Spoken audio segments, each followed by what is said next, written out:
It's kind of like having rose-colored glasses on, right? We have this filter. It doesn't matter what comes in, our brain is going to interpret it in a predetermined way, in a sense. Right. And so I guess if we're letting that negativity bias be so much in control, then we're Yes, interpreting more negatively as well. exactly. So it feels very true. And your brain can get lots of evidence to be like, no, but this is true. I'm not making this up. Well, Yeah. just switch to a different part of your brain and it has equally, different, more positive evidence that it could find if you engaged it. Yeah. Yeah, I like that. And this is where neuroplasticity comes in. Is that right? Because that's the idea that we can actually Mhm. change how we think. Am I Yes, saying that? Okay. exactly. Yeah, exactly. Yeah, it's just our brain has an incredible ability to adapt and change. It's not fixed or static. And it's always changing and adapting. But we have the ability to kind of to be a little bit in control of how that looks, like what kind of changes. We can teach our brain new things. We can be more control of our brain than what most of us usually are. We usually kind of let that negativity bias be in the pilot seat when it doesn't have to be. But Right.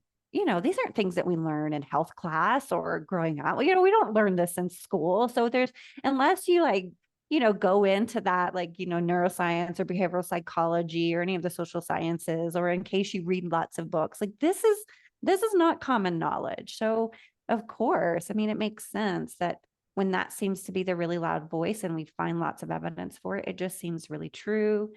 Then of course we believe that. Of course it kind of leads the way, right? Yeah.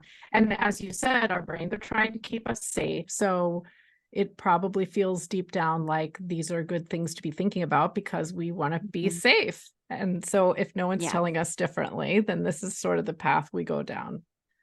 Yeah. Yeah. And I love to talk to my clients when we are going through this. I really like to talk to them about not getting mad or judging themselves for having this kind of bully in their brain or this critic. Because a lot of times we're like, oh, I shouldn't think this way. So we feel shame about we beat ourselves up about beating ourselves up, right? But instead, really take the moment to just say, thank you. I know you're trying to protect me, but it's not helpful right now. I'm okay.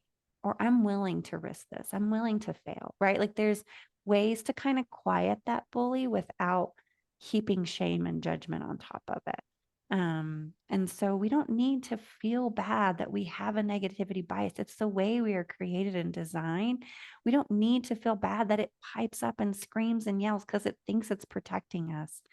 We just need to learn how to be in the driver's seat and when to listen and when to quiet. Yes. And that feels empowering when you say that, that we should say, okay, thank you, brain, for trying to help me. It's okay. I'm okay. I like that Mhm. concept for sure.